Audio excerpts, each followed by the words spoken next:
Holy cow. Yeah, so, sorry, I just got done running around the house like a crazy person. A little bit of a technical difficulty getting today's show started. Mostly in the fact that the wonderful person that made that picture suddenly appear, stubbed her toe on the way to do it, so I had to make sure that she was okay. Oh, that's it. That is awesome. Alright, so, today, we're going to be talking about TvZ BioMine. By the way, my name is Tharxor. It's August, September 29th. 2013. This is episode 4 of my StarCraft 2 beginner series. Today we're going to be using the finals replays from yesterday's tournament, and I'm going to be talking about TvZ BioMine against Ling, BLing, Muta with some transition into Ultralisk. We're going to watch two of these players, Matt Gopak, who's on the stream, who's talking before, and his opponent, which was Tarokhan. I'm terrible with memorizing names. And we're going to look at their gameplay. We're going to analyze some of the things that they did, some of the stuff that they did good, some of the stuff they did bad. And we're going to look at how their gameplay kind of evolved over the series. Both of these players used the same setup in all 5 games. Went kind of down the same basic tech path, and we're gonna look at how they kind of tweak things, and we're gonna see who actually ends up coming out on top because of its stupid autofocus. Autofocus! Why? So with that being said, we're gonna go ahead and we're gonna jump into this. I have my notes. I have notes. Not very many notes, but I have notes. That's all that matters. So, okay, so jumping into this first game. So, because we are going through 5 games, and I believe this one's the shortest one at 15 minutes, you're going to see me pause them occasionally to talk about some things that I noticed during the cast, and then again afterwards. And then, but other than that, I'm just going to power through these as I can. So, to start with, so at the beginning of the game, of StarCraft 2 games, tend to be a little bit boring, especially on macro-oriented type games, because of the fact that there's not a whole lot going on besides a little bit of scouting here, a little bit of scouting there, a little bit of macro going on. I will say this was probably the most fun that I've ever had casting, was this particular matchup. Very involved, very macro-oriented, good, nice, solid games all around. So I'm going to pause it here. A theme that you're going to see, Tarokhan, our Terran player, is always going to go command center first. So for those of you who are new watching, you'll see a lot of this if you're going for sort of a macro-oriented play, but you don't want to expose yourself by not having this command center here, so you can start the command center first in the wall, put the barracks right next to it, and then put the tech lab or reactor just off of that. And you will not run the risk of having like a Ling run by, because as you'll see here soon, this barrack should be finishing up by 4 minutes, and he'll be able to start his add-on right away. So at the 4-minute mark, the only thing that any sort of Zerg player is going to have, unless they're doing an all-in, which wonderful scouting here is going to find out that we're not. The most you'll have is like 1, 2, maybe 4 Zerglings at the 4-minute mark, if you even go down that path. Most commonly, you'll see no army out for the Zerg player at this point. 7 minutes is going to be the big time for a lot of Zerg armies. So we have, good solid macro. This was on Core Hall City. So we see him pick up the orbital command, and plunk down a bunker and a supply depot to block this off. See, look at that. 5 minutes, 4 Zerglings, no problem. Getting good queens up. Getting more queens up. Holy cow, that's a lot of queens. Creep spread. Spreading the creep. Spreading that creep. Double extractor at the main base at about the 6-minute mark for our Zerg player. Some more drones on the way. Nothing big, nothing fancy. Nothing to really draw attention to it. Another command center for Terran. So, I felt that this was a really interesting choice in this particular matchup. I had not seen these two players play against each other. This is the first match. Really, really interesting choice, going command center first after seeing just the 2 hatcheries go down for our Zerg opponent. This tends to be very, very risky. Command center, like your 3rd command center before the Zerg's 3rd base. Some would say that it's a dangerous move. I would say with this kind of a wall off right here and the amount of Marines that he can, Marines and mines if he so chose to go with mines early on, you can easily defend any sort of really heavy hitting Zerg kind of push. Can't really defend all ends that well, but you know, it has its trade-offs. It's risky, but it's not too risky. Good choice. I like it. Getting that creep spread. Finally getting speed. Seeing that 3rd base. Not really going to do much. Hellions don't hit buildings very hard at all. A little bit of harassment from these 4 Hellions. We'll see a couple more join the fray. And I believe he does this for like 1 more round. And then just kind of gives up on the Hellions and moves to traditional biomine. Double Evo chamber. So I like this positioning from our Zerg player. This section can be blocked off by 2 queens. These 2 buildings, Hellions are not going to be able to get around. They're not going to be able to burn them down at all. You can further reinforce this if you are very far behind with a spine crawler. So you plunk a spine crawler here, put your 1 queen there, or put a 2nd queen behind that, and you can actually deflect quite a bit. Even with a small little contingent of Marines trying to run up this ramp, you're going to be able to defend that really easily with this kind of a setup. There's just not enough DPS out for Terran to really do much at all. Double gas coming from Terran. Terran.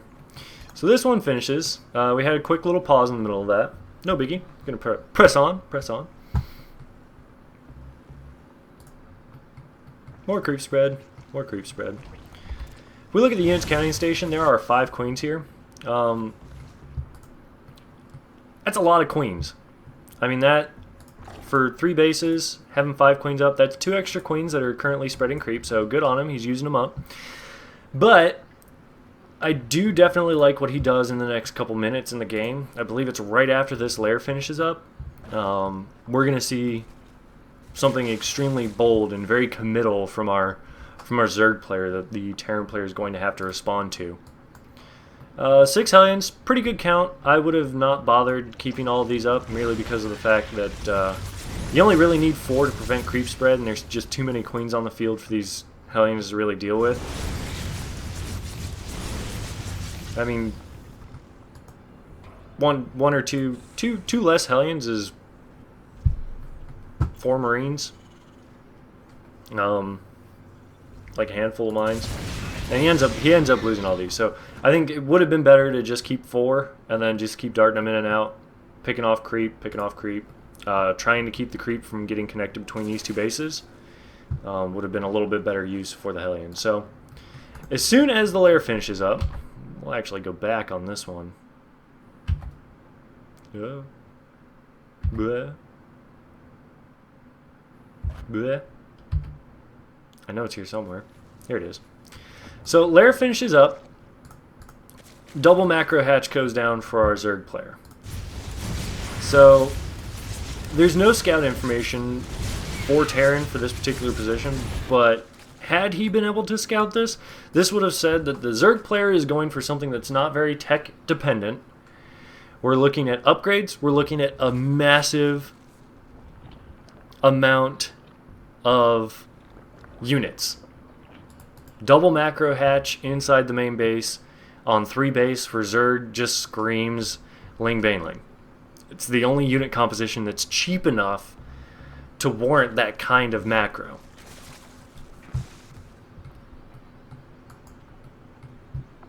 Got some Lings out. I have a scan that goes down the main base. Sees the double hatch.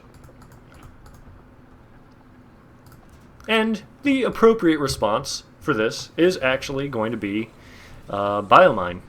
Marines and mines deal with this surprisingly well if you can micro and keep your mines alive. And in this first game, we're going to see some pretty interesting hits.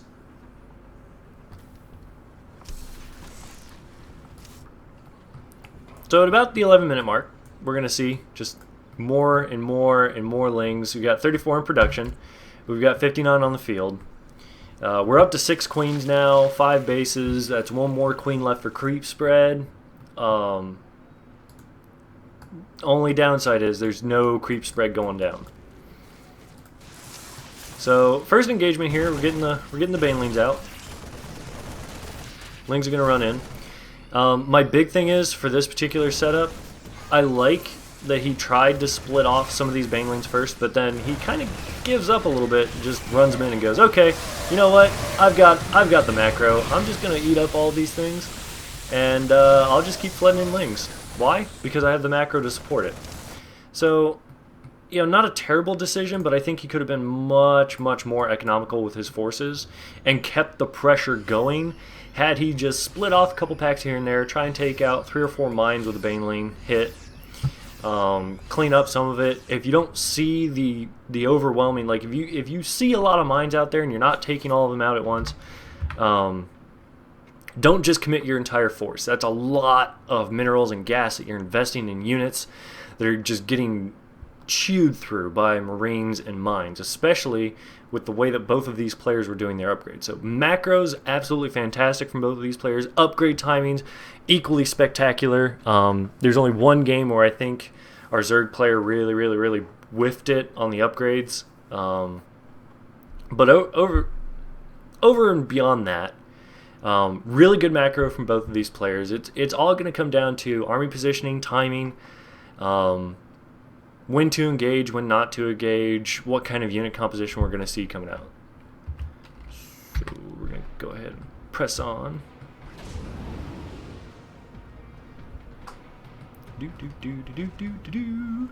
Bink. And of course, the rest of this match, you're going to see, you know, good use of the overseers, putting the Marines in this place, these changelings, so that we can see what's going on. Sends in a couple of Zerglings, makes 2 of the mines pop off, brings in the rest of the army, just kind of cleans it up. Zerg player keeping their money low. Terran player getting put on his back legs a little bit. If we look at the structures tab, there's 8 barracks it down, the 2 engineering bays, only 1 factory. Could have definitely used a lot more on the production facilities side of the house. So our Terran player is going to GG out of that. And this is going to take us into our next game. And I'm really hoping that I don't have the same issue that Day9 does with his stuff.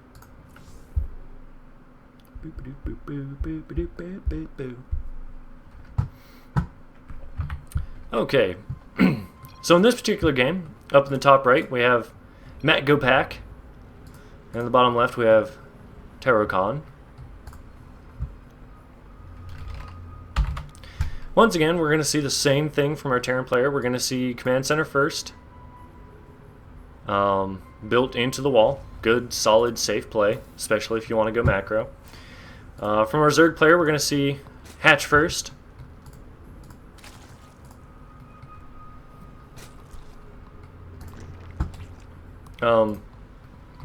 Both this map and the last map, are going to be both this map and the last map have very long rush distances. The last map they had a side spawn, but it's still quite a distance. It's not too terribly bad. So these big macro heavy games, definitely worth it. So we're seeing the same setup here. Decent position on the bunker. These Lings not really going to get controlled all that well. They're going to get destroyed. So we're going to see this Hellion harass come out, and as soon as we see it,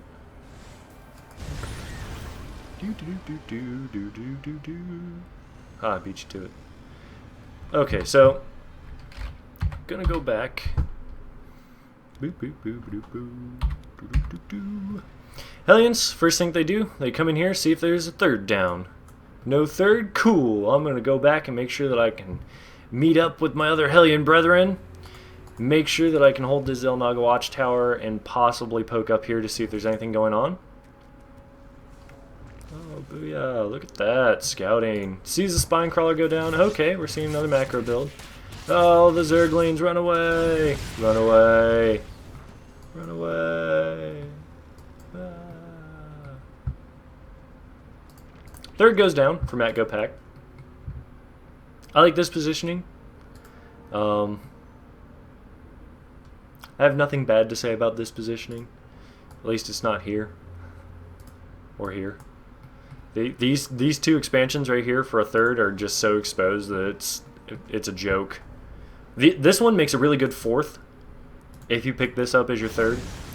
It allows your army to move out here. You break down these rocks. You move out here. And you just kind of park your army here as Zerg. And you can defend everything. So, a little bit of harass going down. A lot of these Zerglings are just going to get fried. But they are going to push back these Hellions. They're not going to stick around for very long. More injects. Oh, one thing I do want to point out. Every game that I watched with Matt Go Pack, dude, your inject timing is pretty damn sick. Like, you're on that. I had this one popped up on 8x speed, and I just happened to have your lair selected like the whole time while I was looking around the map. And it was like, I see the little symbol, I see this symbol pop off and then come right back up. And it pops off and comes right back up. And it did that for like 4 or 5 inject cycles, so props on that. Mutaflock coming out, gonna come down here, try and harass. I like this. I like this a lot. They actually get quite a few workers killed off. And then pushing along to the back here. Clean up even more workers. This is good. I like this. This particular engagement here, with the way that these Hydras are positioned compared to the army, could have stopped one more time, picked off these two right here, and then flown away. But, you know, gotta save the Mutas. And this is nice right here because it also lets you see if there's a third on this. I hate these automatons. Go away. But the third for our Terran is going to go back here. So this one, if we watch the way that this attack path goes, this expansion back here is not a good idea. With how fast the Zerg army is, Ling, BLing, Muta is just retarded fast because you get speed for Lings, you get speed for BLings, and then you just have Mutas, which are fast. Day9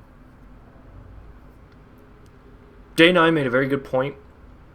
If you have attack path that goes by a base, you want to put your base there. As Terran, you are still mobile with Biomine, but the mines still have to implant themselves into the ground. That takes a little bit of time. It's almost like sieging up, but not as devastating because they can actually shoot into the air. You want to have your attack paths be where your bases go. That way you can use the army that you're mobilizing against your opponent to defend against Muta harassment. So in this situation, if this base had come down here, the natural progression for Zerg is going to be to come one of two ways. You either come down this side here and over and then into this base, where your army's already kind of using this as an alleyway. You just bring them down, and you can clean up the mutas or chase them away. Once they get chased away from here, they go this way.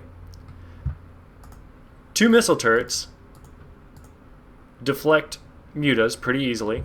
Mutas will not mess with missile turrets unless they're up in the 30s or 40s for muta count. So this pushes them away, so they fly around to this side. In the meantime, all of your production facilities have pumped out 6 to 7 to 8 Marines. You bring those guys right down here while they're like heading out of your main base and out of your production facilities to meet up with the army. You just grab those ones that are produced, you bring them here, and you can push the mutas away or kill them off. And then when they try to go up here, there's nothing here. So then they just fly back around to either do another circuit, or they try to go right back the way they came, and you already have the defense that's there. So as Terran, you definitely want to get the bases along your path of attack. A second thing that's really, really helpful, especially if you're going up against a really, really big, heavy-hitting armies, the command centers that are forward on your attack path, you can turn them into planetary fortresses if you need the extra defense there, and it'll definitely help a lot. It's static defense, which, you know, everybody's up in the air about static defense. Do you get static defense? Do you not?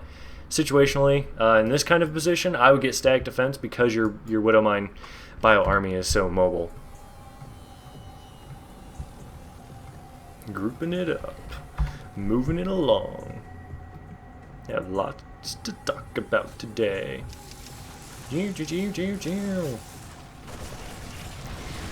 Killing off the queen, bringing in some medevacs finally.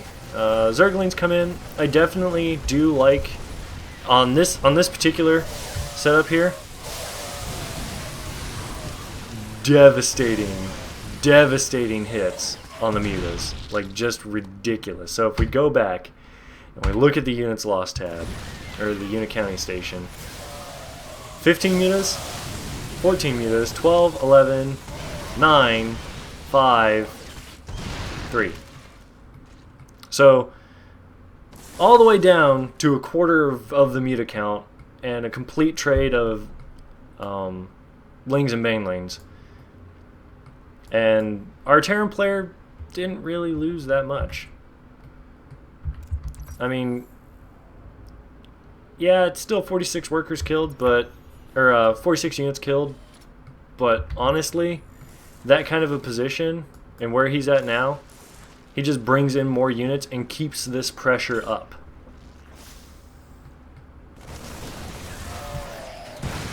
And we'll see in this particular match, we'll see this time and time again. All of the units for our Zerg player just run into the front lines willy-nilly and just get shredded. The mine hits in this particular game are fantastic. The mutas are there to try and clean up afterwards, but he just doesn't get his muta count back up to where it was. And if you're going to go with this kind of a gameplay style, you need to have the mutas. You need to have a lot of mutas in order to pick off these widow mines rather than the medevacs.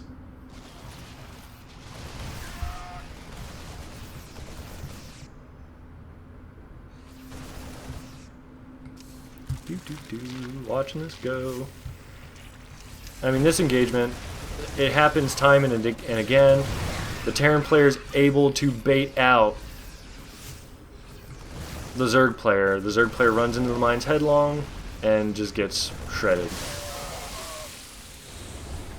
So, this is very, very similar to the fights that we've seen between Jaedong and Innovation, where Jaedong sends in, he goes with this Ling BLing Muta type play, and his opponent Innovation goes for Widowmine, Marine Widowmine, and it's just constant, slow, even pressure. Kills off the expansion once, comes in, kills it off again, murks all the mutas, can't get the muta count to stay high to pick off the Widowmines. It's just one of those things that's very slow, consistent pressure that the Zerg player just can't keep up with. And because he keeps losing this third base, it just puts him further and further behind on the econ game. So I'd like to take a moment to point out this little base down here. I can see what he was thinking when he put this base. Okay, well, if he's going to take my third, and I can't keep this third defended, I'll just plonk one down here. As Zerg, that's a bad idea, because you're putting it behind the attack path that's been used for the rest of the game. So this is not easily defended, especially if this third is the one that keeps getting slammed. And they're coming in through this kind of a path. So if your third's cut off and your fourth is past your third, you want to just not try for that fourth. This position, believe it or not, a fourth here, or trying to move your third here, because you know you're going to lose it back here, moving it here or here is a little more beneficial because it puts it away from your opponent's line of attack. And it's not until the Terran player pulls back and moves up this way to engage the army, like right outside the natural, it's not until this point that we see units start streaming in on the north side of the map. So base placement, I don't like this placement at all. I'd prefer it here or up here.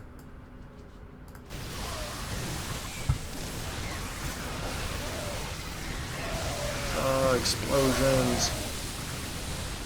As we see, our Terran player is just kind of kiting everything back, luring his opponent over his Widow Mines to be destroyed.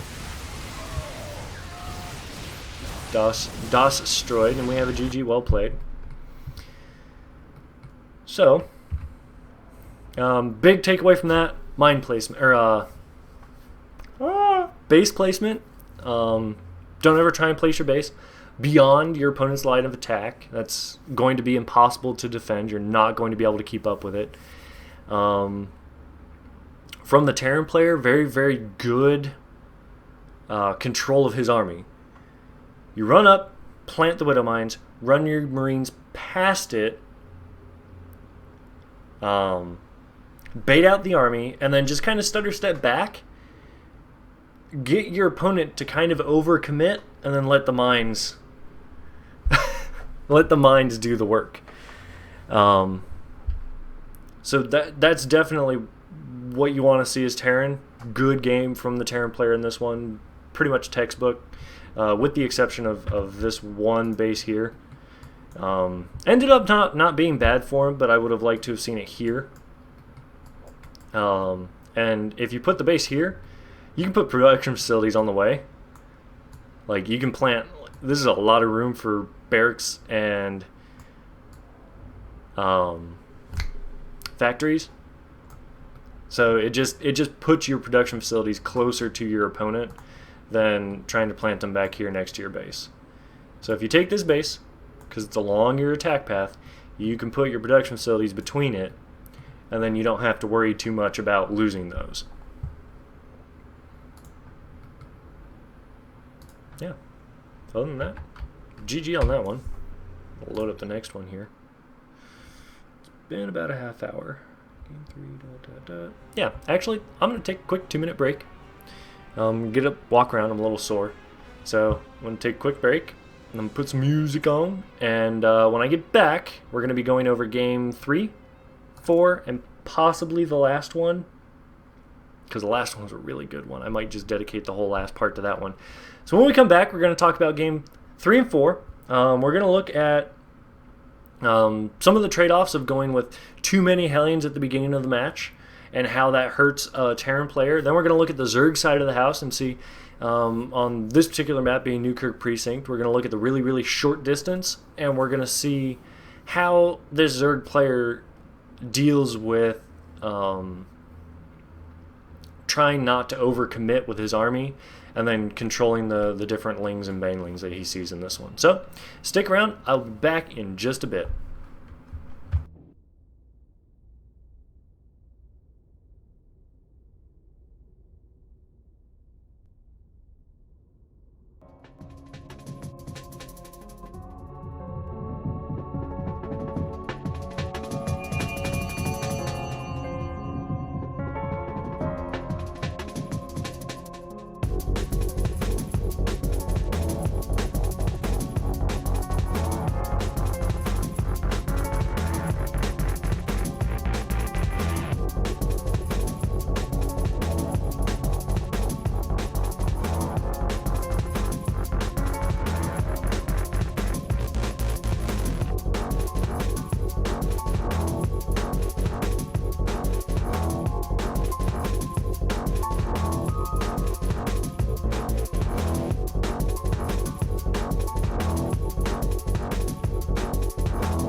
Okay, well, we are back. In part one, we talked about the kind of the beginnings of this best of 5 series that we're watching between Matgopak and Terracon.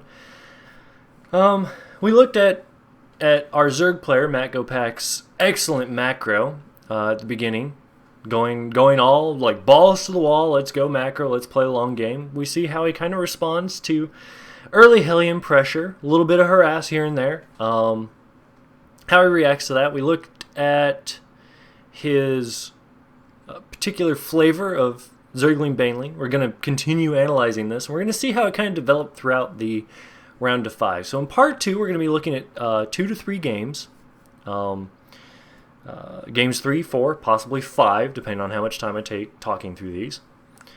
We're going to be looking particularly at the Terran series in this first game. We're going to be watching how our Terran player reacts to Ling BLing, and we see what kind of decisions he makes in the long run.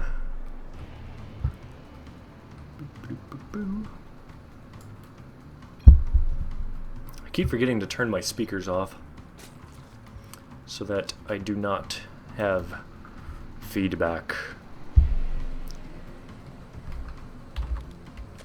So, once again, from our Terran player, we're going to see this sort of command center first. And of course, during the entire course of this, these two players constantly poking at each other. Good times had by all.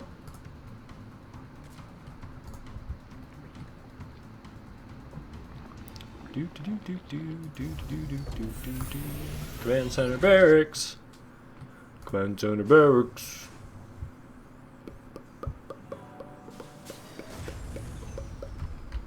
I do want to point out for this particular wall off something that might have been a little more efficient. This supply depot on the north side, this barracks on the south side, because the barracks would have had just enough room to plant his reactor or tech lab on that and wouldn't have had to move it. Just whoop. Little note. Little tiny note. Whoop. Back to the game. Bunker at the front of the natural. Command center landing. Well, see, that was like 2 seconds worth of. Could have just dropped the reactor.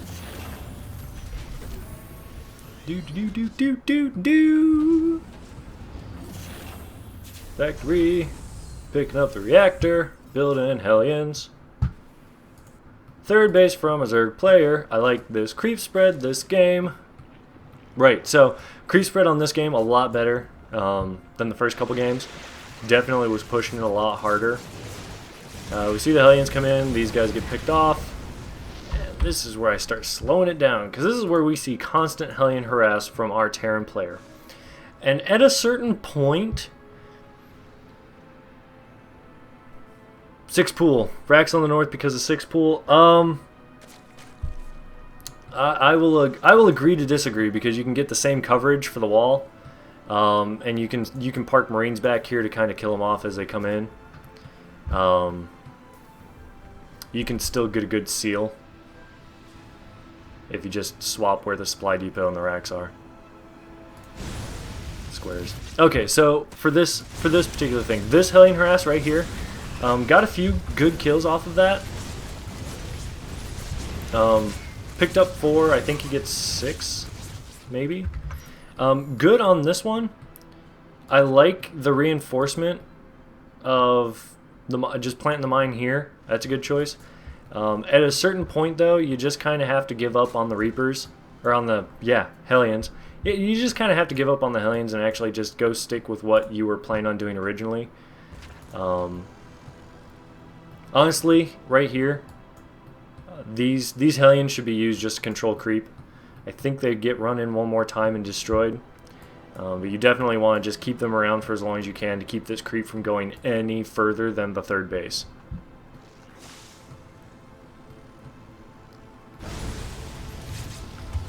So, another good pickup. You know, good pickup there.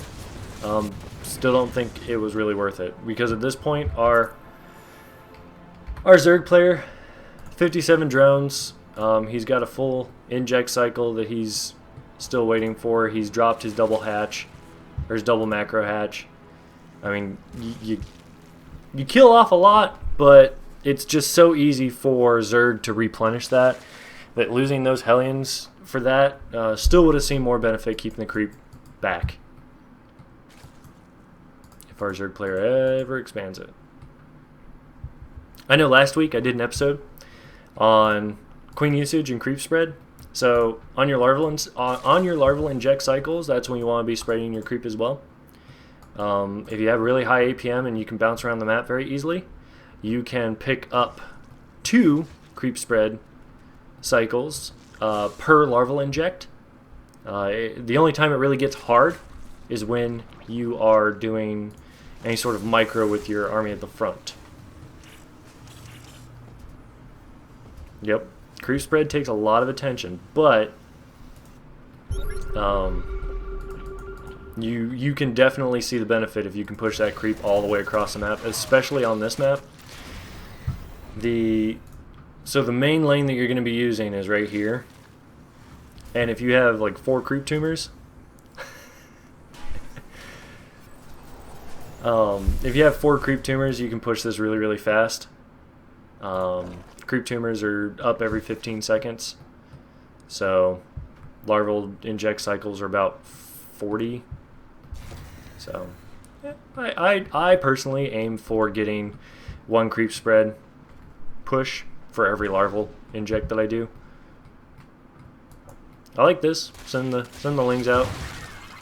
Tripping off the Widow Mine. I like the smaller packs of Lings for this particular feat. You can't just use 1 because the Marines will pick them off. You won't trip all of them necessarily. This attack right here, devastating. Absolutely devastating.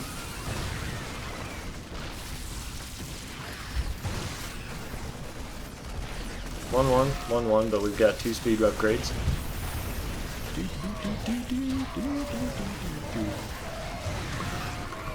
Good hits from these mines. I like the way his mines are spread out. It makes it so that unless you actually have detection in the area, actively in the area, you won't catch these mines until they're about to go off, and usually by then with Zerg it's a bit too late and you've lost like 10 to 12 Zerglings. So 6 supply of units, drop in the back, pulls the whole army back, deals with it, cleans it up. For our Terran player, definitely want to pick up and leave if you're going to do any sort of drop. You don't want to overcommit with your drops like that.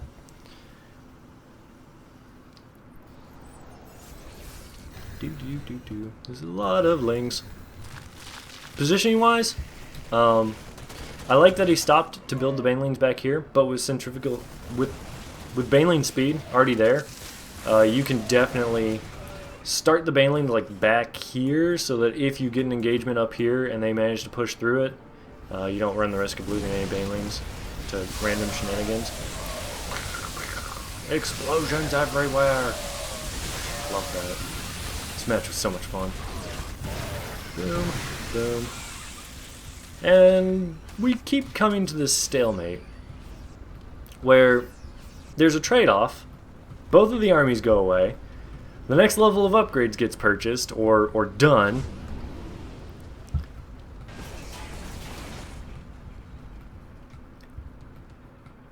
And then, wow, Holy crap, that has not happened to me in a long time. My entire train of thought just completely derailed off the rails. Done. Game over, man. Game over. What was I saying? I was saying something about trade-offs and upgrade. Oh, right. So, the trade-offs with this particular setup, you know, the Zerg is losing their entire army. Terran's losing their entire army. I like this drop. Would really liked it better if he just picked up everything and ran away at this point.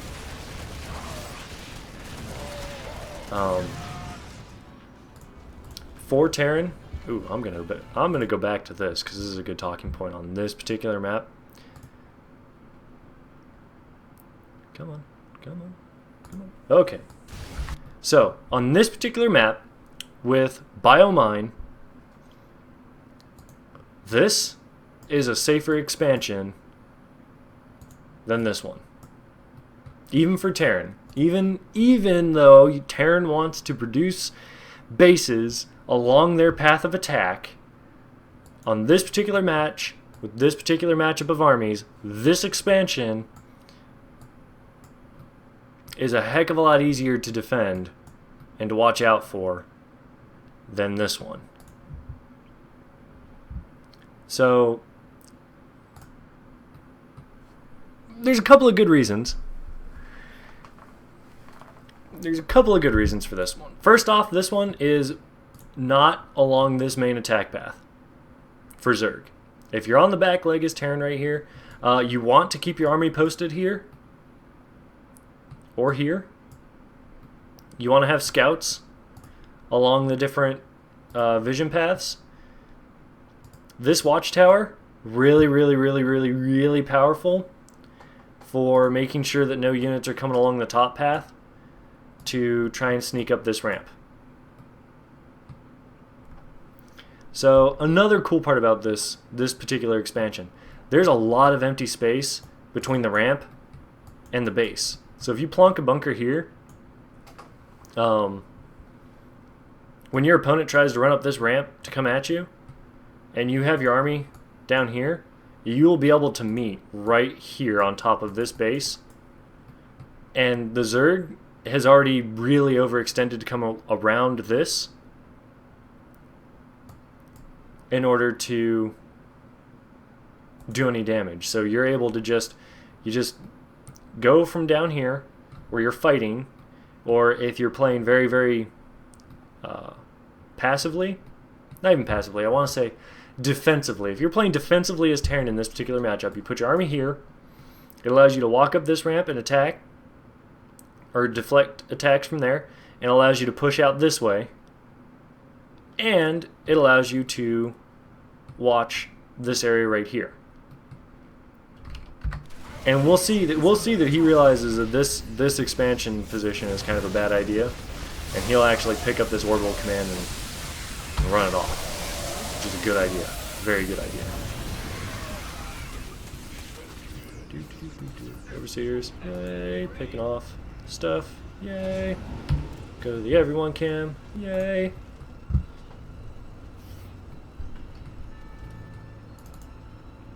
Good number of medevacs. Very many more medevacs, and at that point you're saying, okay, now I have medevacs that don't have a whole lot of bio to heal because the bio keeps getting shredded by banelings. So the medevacs in this particular matchup are more for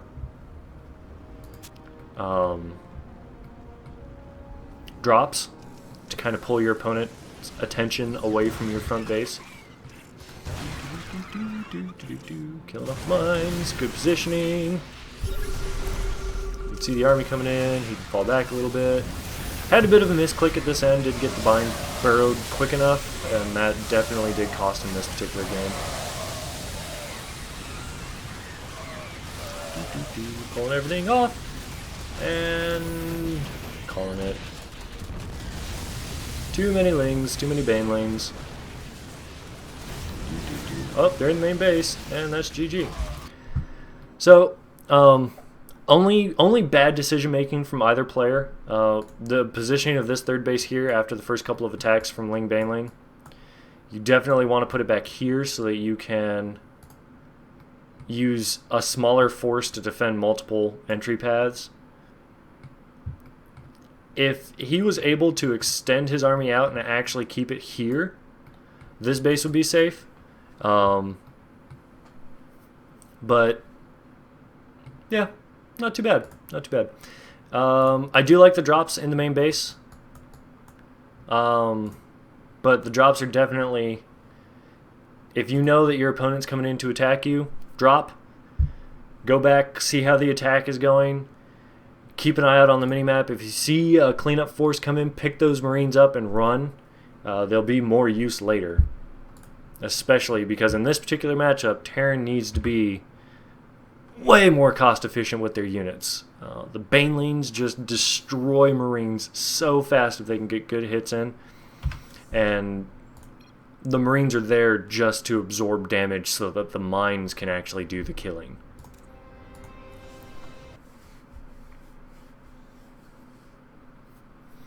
So here's going to be the fourth match on Antigua Shipyard.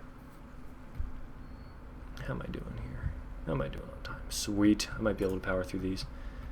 So this was a fun match here. I'm gonna be pausing this one quite a bit. Nothing new, nothing fancy. We're gonna see the same opening from our players again. Where's this base? There it is. Yeah, all spawns for all maps. Fun times. Command center first opening. Hatch first opening. Cool. Yay. Yay. Same stuff, same.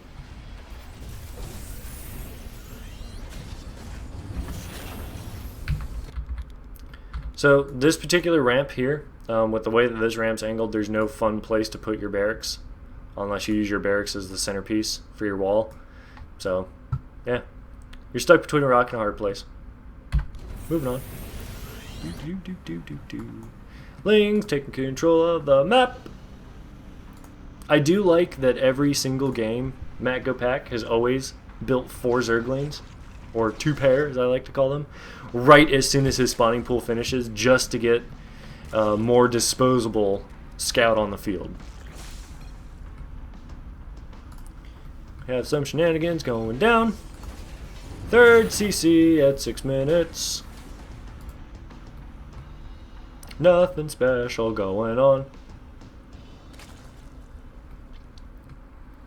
The creep spread. So much better this game.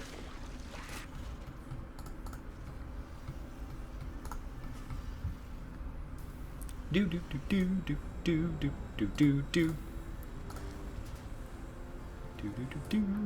a 3rd.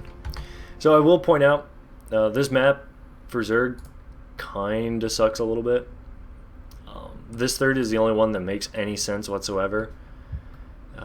Even though it's super exposed to drops on the back. And this alleyway right here is just massive unless you can get the creep spread all the way down. It's just not a fun map.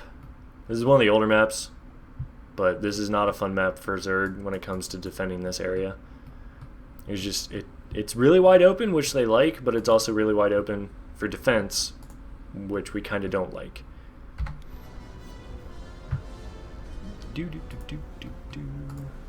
Hellions coming out again. Oh, run away, Lings, run away! Oh god, the humanity. So, Lings didn't get much scout off. He's gonna build another 2 pair here in a second. Just so that he can get more Lings on the map. Double Evo chamber.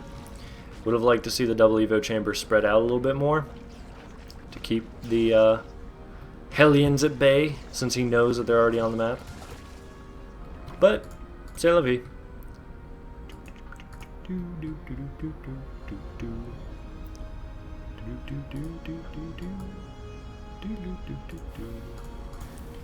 Lots more barracks. Lots more racks come down this game. Double engineering bay up really early. Both players pretty much on par for their upgrades. We'll see that the Zerg player trips up a little bit on this one, doesn't quite get a hive fast enough. Actually, no, this was the one where he gets the hive up fast enough. My bad. Player's coming out. as in the last game, as soon as layer is done, we'll see double macro hatch on 3 nearly fully saturated bases. BLing nest coming down.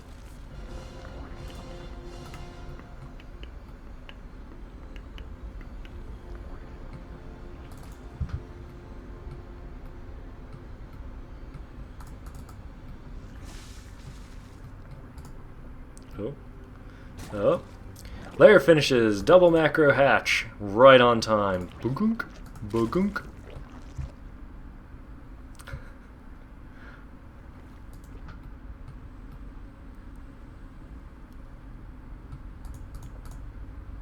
One still on the way. Hatcheries churning out drones and lings, all sorts of fun attacky things. So I just need you to see the timing on this, right? Layer, inject, inject, inject, inject falls off, new inject goes down. Did not skip a beat, and that's with almost all of his hatcheries.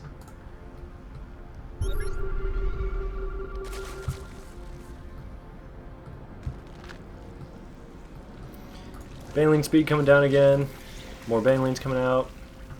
Overseer coming out early. Has not actually seen the commitment to biomine, but is just making the assumption. Perfectly safe. Ling BLing Muta, or Ling BLing into Ultra. Really, really powerful by themselves, regardless of what kind of composition you're going up against, unless you're going up against mech. Mech tends to destroy this very, very easily. Especially if you can get infernal pre-igniters for the Hellions and turn them into Hellbats and just cause all sorts of hate and discontent, but I've not seen that. Not seen that in any sort of high-level play at all since they nerfed the Hellbats. You don't really see much mech play, and I honestly think that if Terran can get into a position where they're basically holding off the Zerg opponent and then make the switch to mech with infernal pre-igniters, Hellbats, and tanks, I honestly think that this kind of a composition just kind of falls apart. I'm going to have to do some testing to see if that actually works.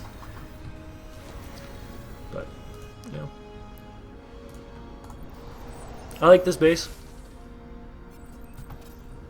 It's okay. It's really hard to defend if your opponent's going after it, but if your opponent doesn't know it exists, perfectly fine.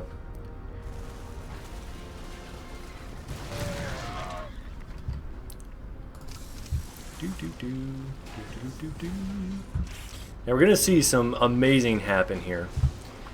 We're gonna watch these drops, and I'm just gonna love these drops to no end. So the drops are gonna come in, and he's gonna do as much damage as he can. And when he sees it go south, he's gonna load up and get the hell out of Dodge. He knows his opponent is going Ling BLing. He's seen it. He's seen it break down his front. But he also knows that he has a third base that he can get up and running.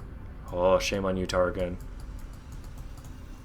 Always, you can shift right click after you land to set that rally point. Good trick. Good trick that I learned a while ago. Another little bit of damage here, forcing his opponent to build something and leave it back here. Double drop going on. He's going to end up losing both of these, but you know what? I like it. I like it. We're making some sort of progress. Another drop in the back. Just one little Marine doing some work. And he's going to die. That's okay. We saved it. We saved one. We saved one. Oh, we didn't save one. Darn. Oh no, not the medivac.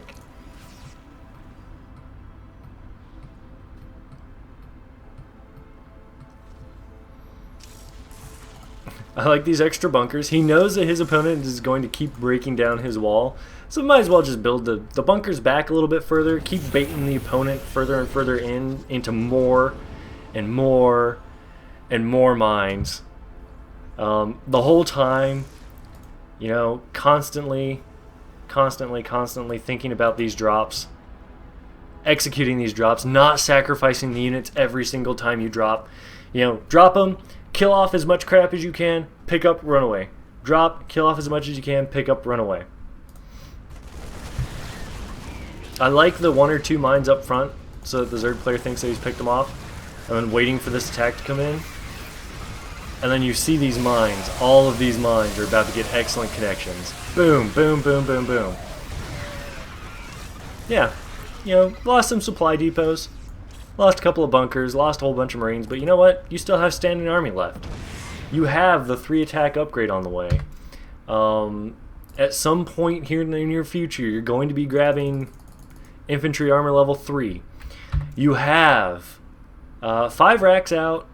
I would have liked to see more, but you know, when you're running reactors on all of them, I can't really say much against it. Second factory would have been really, really cool.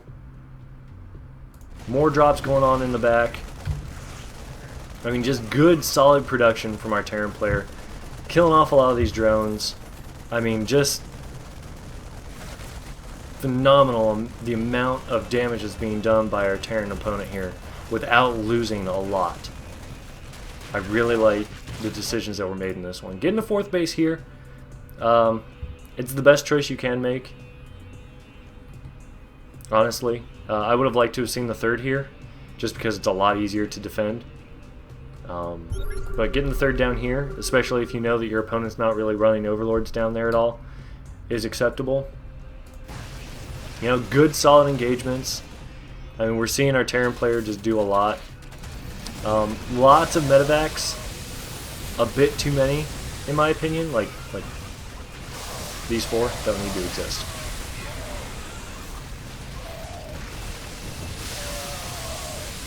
You know, taking some losses, but nothing that we can't recover from. Still not getting supply blocked. Still not losing these buildings. He's very, very good about repairing his stuff that gets blowed up a little bit. More Marines. Good times, good times. I do like the balance of Marines to mines that he ends up getting towards the end of this match. It's a good, solid number. Oh no, they came in and they killed it. Oh well, I still have a 3rd mining base. Oh, what about you? Well, let's see. If we look, Maine's almost mined out. Natural's getting there. The 3rd is the only one that he's got really mining right now. No 4th on the way. It's planned, but it's not there yet. No 5th base.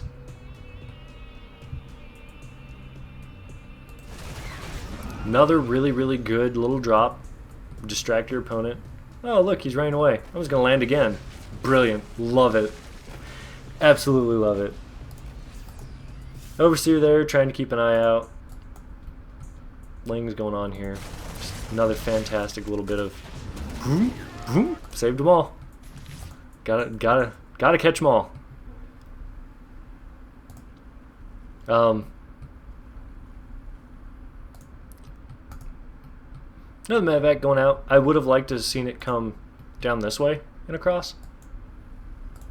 Merely because that medevac, if you bring it down and around, you'll see if there's another base going up here and here. He'll catch this one anyways, but if the Zerg player was being like very hyper aggressive in this position, you have Zerg player effectively has a contain going on.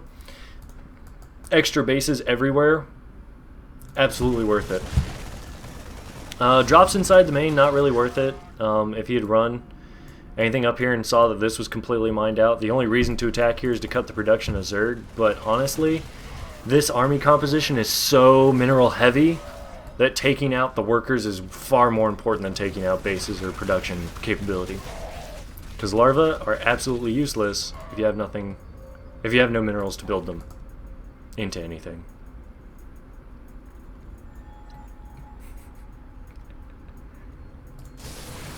Another pretty solid attack. Oh no, he broke down my front wall. And he pushes it back. and rebuilds the front wall. Nothing big, just shrugs off the attack. Okay, I'm just gonna keep building. Still have this little third base here, not getting attacked, nothing's going on. So I'm seeing in chat, he's running out of hotkeys for drops. Honestly, when it comes to drops, you only need to be able to run 2 at a time. Any more than that is just a little overcommittal. You can run 2 at a time, and what you have to do is you have to watch them. When the pickup army, is what I like to call it, the cleanup crew for Zerg comes in, which is going to be a series of about 20 Zerglings, comes in, you pick up that army, and you run it away. Whether you run it to a follow-on base or to whether you run it to a follow-on base for attack or you just run it back home, you run that one away, your other one's still going on. When the Zerglings go up there, or you see them coming up, you pick those ones up, run the medevac out, whether it's to the next base in line or away from it, and then you bring the first dropship back in. So you only need 2. Yeah. You only need 2 sets of drops, tops. I've very rarely seen any pro players out there do 3 drops at a time. It's 1 drop or 2 drops, never 3. 3 is just too much of a commitment. So 1 drop is good, 1 drop is not bad, 1 drop is really, really good, especially if you can do a drop while you're being attacked at the front, because your opponent's focus is going to be different, especially with both of these armies require a good, decent bit of micro for army control. So the Zerg player has to get their Ling BLing hits, or has to get their BLing hits where they need to go. They can't just 1A the army and say, go! It's just not going to work. The Marine mine composition requires the mines to be forward a little bit, or requires you to pull the Marines back over the mines so that the mines can hit the army that's attacking them. Back into the game. So Zerg finally spots this with an Overseer that he just happened to run down. This gets cleaned up, but up in the main base, we just see this drop is just doing so much damage, and then we pulls it right back out. Stir step and run. His base, meh. I've got bank. I'm not worried about anything.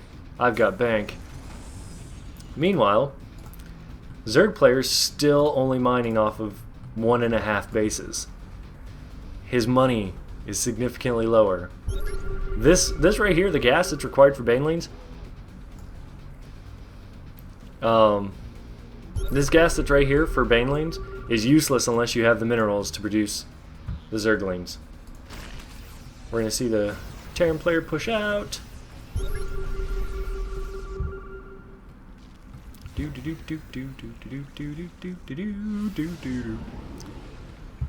believe it's this point. Yes, we see an awesome decision from our Terran player at one of these points.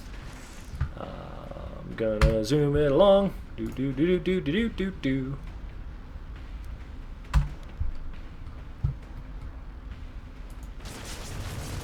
Another drop. The whole army came back for that. That gives you time to position or move out.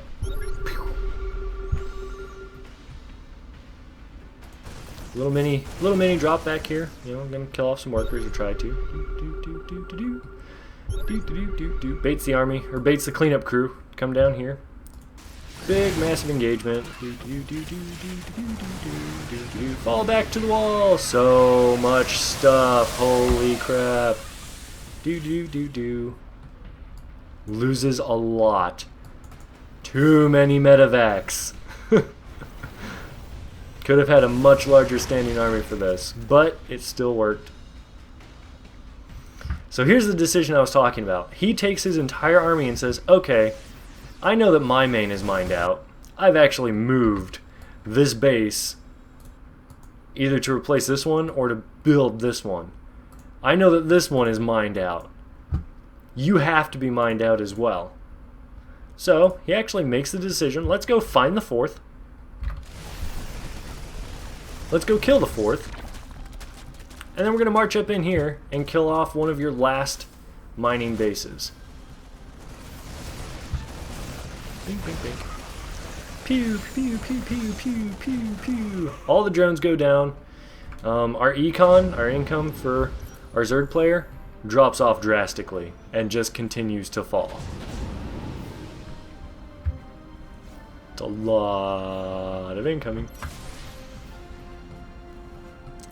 See, what the fuck ultras pop out all of a sudden. And unless you were actually paying attention, you didn't even know that they were there.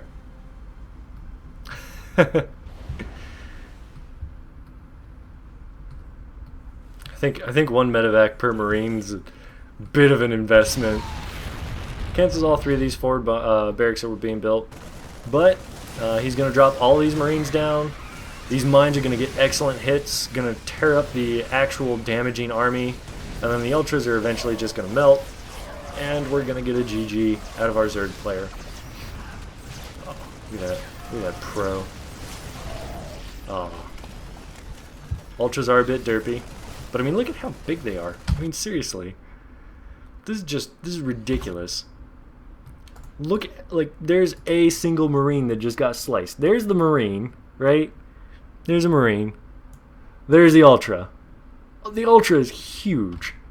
How do you expect something that's the size of like 4 elephants not to be derpy? Seriously. Seriously. Seriously. Kind of derpy. So, ultras are so derpy. So nice, we said it twice. Because replays. Sees the army moving out. Kind of gets that wrecked. GG. And we're going to move into the last game. What time is it? Oh, 5:10. Units lost. So, that particular game, the units lost tab was just ridiculous. I like to look at the units killed, the workers killed tab, because then it's like a positive thing, so you want your number to be big on that. And in that particular case, the Terran army was being extremely cost effective, not letting the banelings get round after round after round of really solid hits. A couple of times he was letting his marines absorb hits, but if you looked, he was letting his marines absorb hits next to buildings. Which, if a marine's standing next to a building instead of 4 other marines and a baneling detonates next to him, you lose 1 marine and your buildings take some sort of damage. Quick math: unupgraded banelings take 7 to blow up a supply depot. As you go to 1, 2, and 3 respectively, that number goes down by about 1, to the point where when you have 3 upgrades on a baneling, it takes 4 to kill a supply depot. 3 will bring it to the red, but it takes 4 banelings to kill a supply depot. I would rather have 4 banelings detonating on a supply depot and 1 marine than 1 baneling detonating on 4 marines. So really good economy of force from our Terran player. Very proud of him. He did good on that map. So we're going to jump into this last one. If it comes up. I'm going to speed along. Making some stuff. Best of 5. Went to 5 games. This one is fun. Fun. I honestly think this last game, I don't know what it was, but both of these players in this last game just like took their level of play to like the next level. It's like, oh yeah, we've been doing this for a long time. We're on game 5, but we're going to play like it's a fresh set. No, not tired at all. Nope, they're good. They're like, we got this. Seeing the same setup. It looks a lot like game 3. It's the same map, same setup. So this one's gonna be fun. We're gonna see some really good Zerg play come out of this. We're going to see some phenomenal creep spread. Barracks Reactor Factory.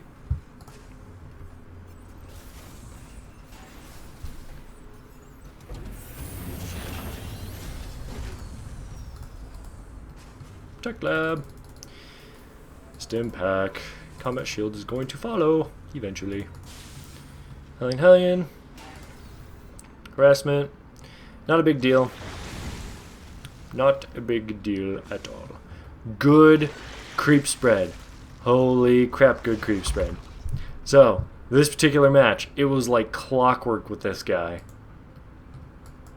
Like, he'd inject, spread the creep. Come on, I know you're gonna do it. You're gonna do it. We'll come back to that. 6 Hellions coming in, trying to deny some stuff. Spore Crawlers, Spine Crawlers going down. Kind of predicting a lot of drops, like you saw in the last game.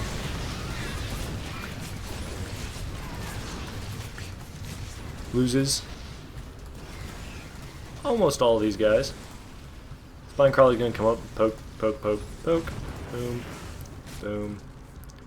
Oh, he gets away. Move the drones! Oh god! That could have been so bad. Upgrades coming up. Hey, guess what? Lair finished. Double macro hatch. Really like this playstyle. Really like this playstyle a lot. I would never actually be able to pull it off because I can't play banelings to save my life. But I really do like the double macro hatch. I like that. I'm gonna have to come up with something to use that with an army that I can 1A.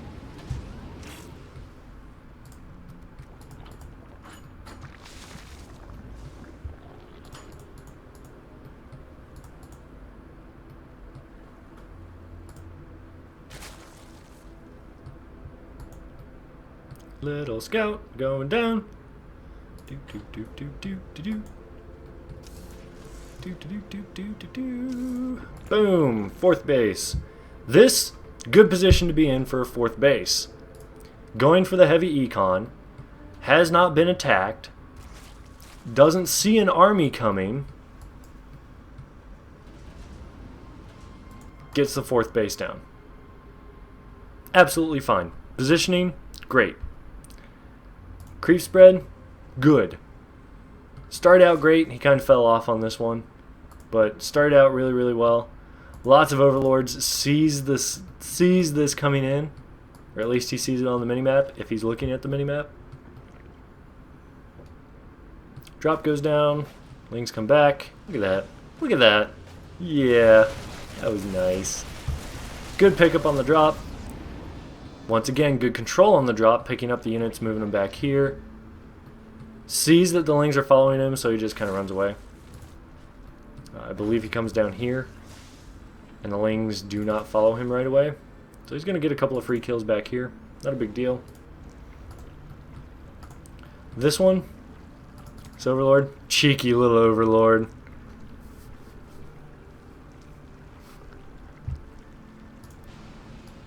Have another drop going down here. Gonna check this out a little bit. Probably gonna kill off this queen. Oh no, here come the Lings. Pick them up, run away. Another drop. Yay, too many queens. Pick them up, run away. Ugh, thank God. My one comment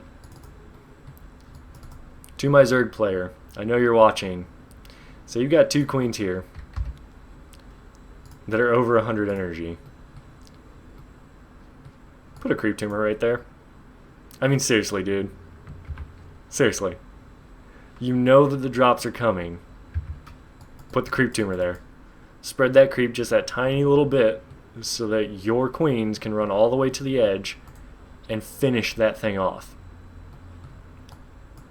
You can finish this off if they didn't get slowed running to the edge. Creep all the way to there. Just run them right there. Park them. This is big. This is big. As soon as they pick up, You run him there. You park him. The only way he's getting out is with afterburners, which he didn't have.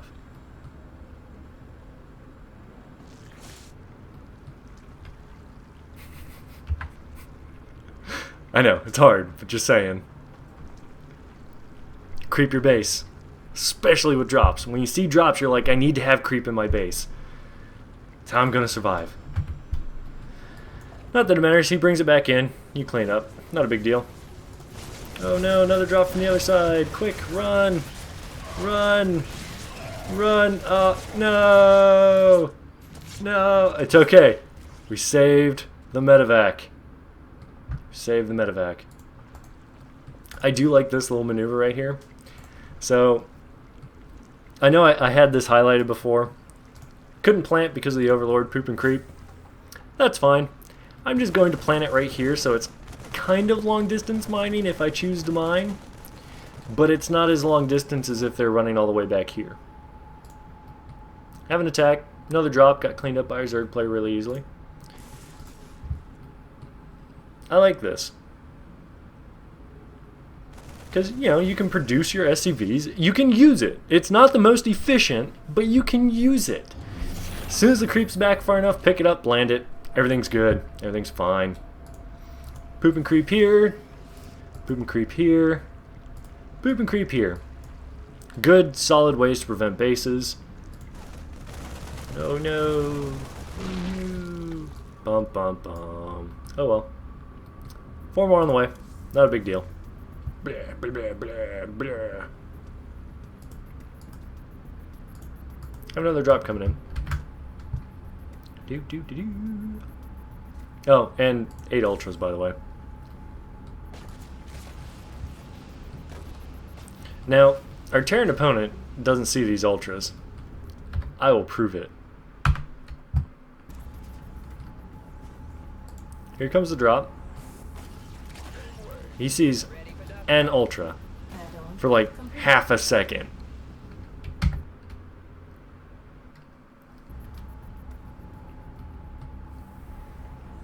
Like, you really have to be paying attention to catch that. And you can tell he doesn't have anything selected, so all he sees is more queens, more lings. He does not see ultras at this point.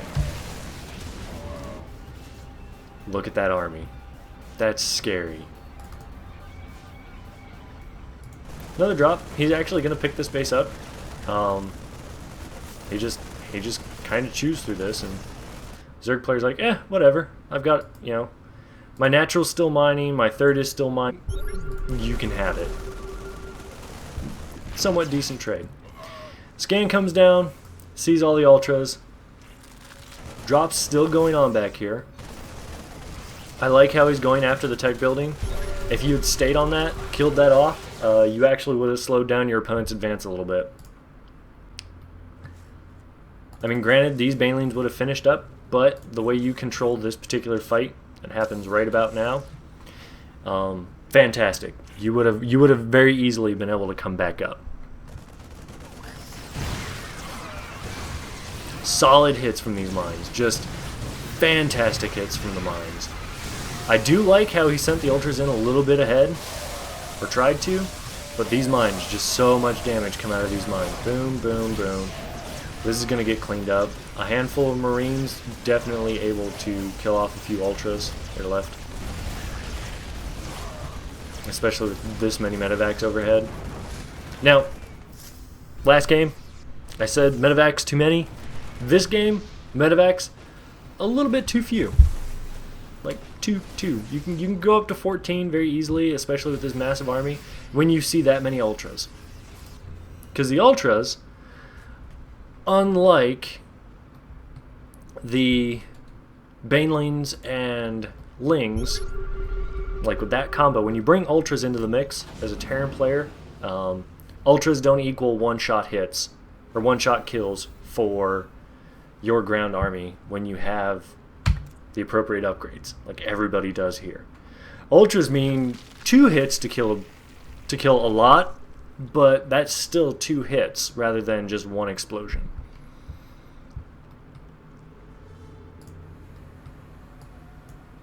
And of course, both the armies built right back up to where they go. This particular matchup, I have to hide this so we can actually look. 8 barracks, 2 factories. I like this. I like this a lot. If we count the units, a pretty decent spread of units from our Terran player. Like, these are all of your attacking units. These are going to be very, very cost efficient. At this point in the game, especially with the 4, I think you have 4? No, you have 3 orbital commands. Regardless, lots of energy on these orbital commands. Get rid of some of these SCVs. They can be turned into army supply, and you can just drop mules to compensate.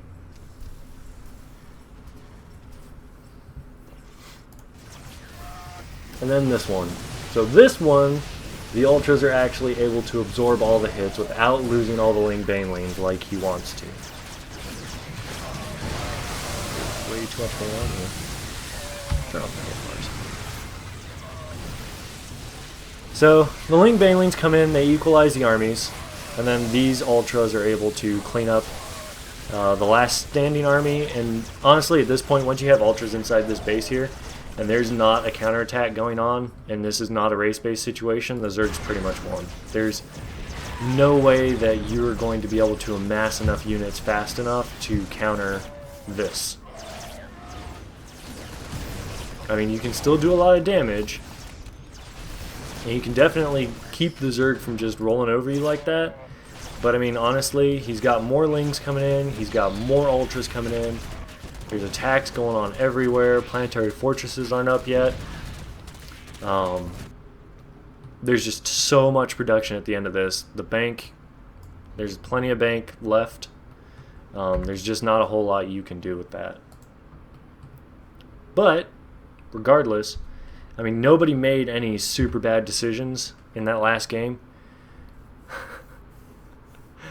Nobody made any super bad decisions in that last game. It was all very well put together from both players. It literally came down to a couple of minor decisions here and there that really cost the game for our Terran player. So Matt Gopak, our Zerg player, went ahead and won that tournament. He should have gotten an email from somebody in the Day 9 community. Did you get your email? Did you get your email?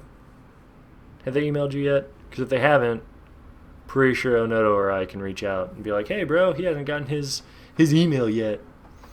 Uh-oh. It is Sunday, so. But with that being said, yes, awesome. With that being said, I spoke with the tournament admin last night. We are going to be doing another one. I will be leaving for another business trip late October. I will not be available to do shows between the weekend of October the 26th and like April 18th. I'm going to be gone for a while. I will be recording videos and putting them up on YouTube. I'm going to continue doing that kind of stuff like this. It's just not going to be live, so I won't be able to start taking questions. So that being said, I talked about everything on my list. I'm super happy.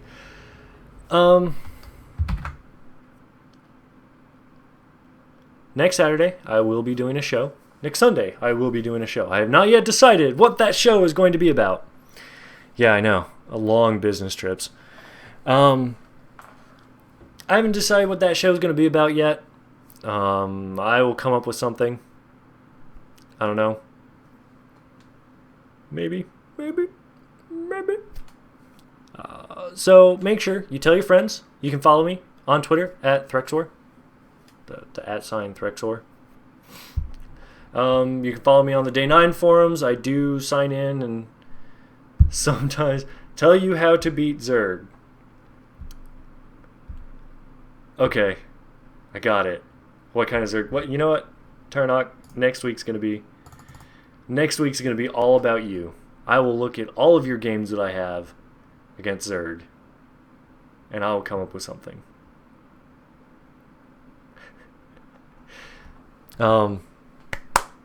That being said, you can find me same time, same place, here on Twitch. You can follow my YouTube channel. All of these videos go up on YouTube after I'm done. This one's going to take me a little bit of time because I have to edit out the breaks and break it into 3 different parts.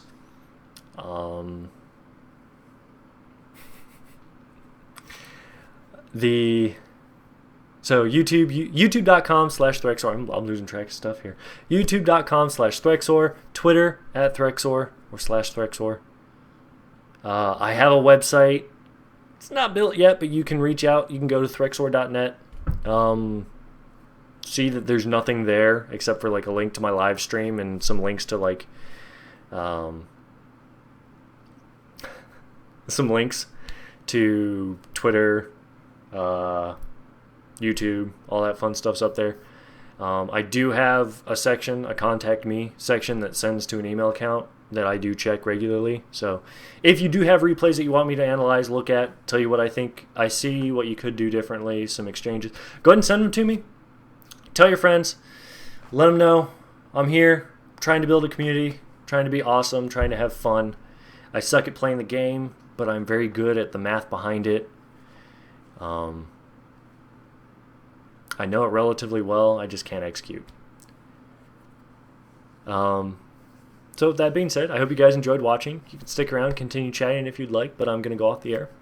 I hope you guys have a wonderful week. Make sure you tune in for Day 9's Monday, Fun Day Monday, where he's doing best 2v2, I believe, this week. And then next week will be 3v3, and then the week after 4v4.